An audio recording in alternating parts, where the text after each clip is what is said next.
Hello, we're learning the laws of Hanukkah, and we are on Taf Reish Ayin Aleph.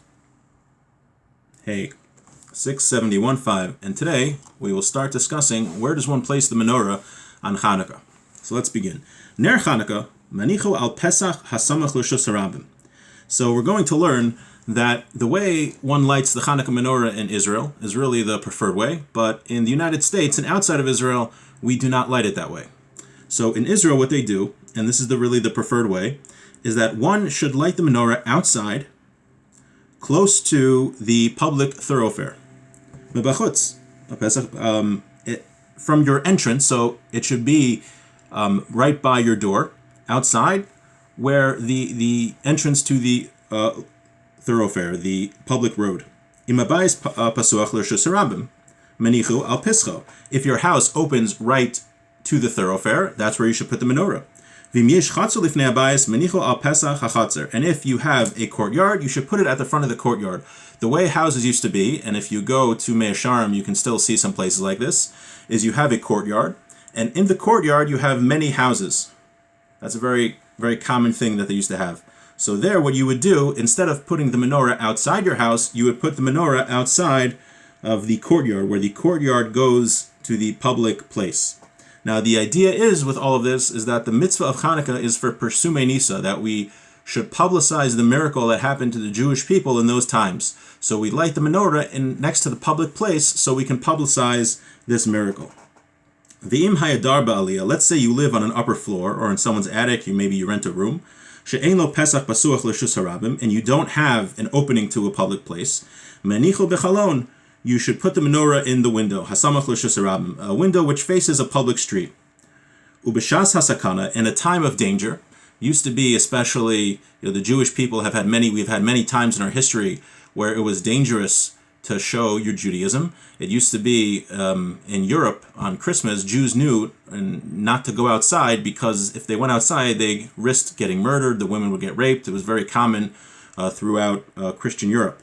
So there were a lot of times when it was very dangerous for a Jew to publicize that fact that he was Jewish and to light a Hanukkah menorah. So what did they do then?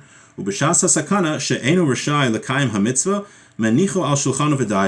that situation where you can't fulfill the mitzvah like that by putting the menorah outside, put it on your table inside your house, and that's enough. Now, what we do in the United States, what the Chaya Adam says, that outside of Israel, we do the middle way that was mentioned, that we light our menorah in a window which faces the public street. That's what we do. In the United States, the custom, and outside of Israel, the custom is not to light the menorah outside of our homes. But if you ever go to Israel, you'll see that people light the menorah outside, next to their doorpost in the public street, next to the public street. Okay. You need a extra candle to use for light. That's called the shamish. So even though there's 8 nights of Hanukkah, we have 9 candles. There's another candle that's set aside. That is because we're not allowed to get benefit from the Hanukkah candles, so we have an extra light, which is called a shamish. V'im yesh madura, ein tzarich ner echad, ein tzarich ner acher. If you happen to have a torch, there's a torch nearby, so you don't need a separate candle. V'im hu adam chashuv she'ein darchel ishtamish la'or hamadura tzarich ner acher. And if you're a very important person that doesn't use a torch, then you should have that extra candle, the shamish. As apparently important people didn't use torches.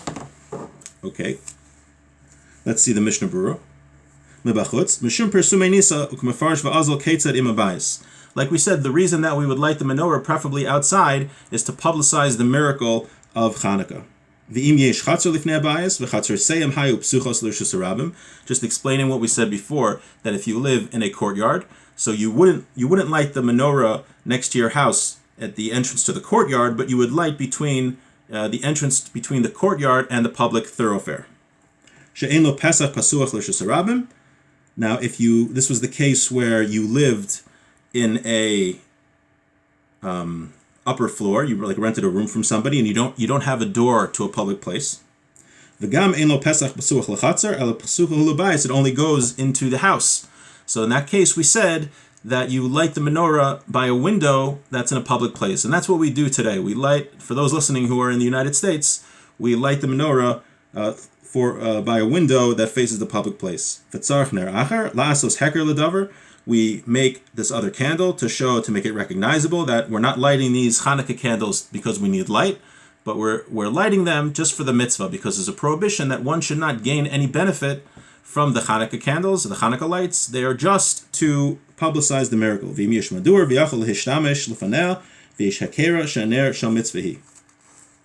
And the reason that if you have a torch that you don't need another light is because that torch would serve for the light that you need for whatever purpose you need it for, and that serves as a heker to differentiate that the Hanukkah lights are just for the mitzvah and not for another purpose. So again, we learned that in Israel, you put the menorah outside of the house, and tomorrow, God willing, we will learn exactly where outside the house, but between the public thoroughfare and the house. And in the United States and anywhere outside of Israel, we light the menorah in a window. And we're going to learn, and also, if even in Israel, if you rent a room from somebody and you don't have an entrance to a public place, you would light the menorah also in a window. And we'll learn what do you do if you have an apartment building, and we'll learn different other scenarios and other requirements that are that one must fulfill to place the menorah in the proper place. And I hope everyone enjoys the rest of their weekend.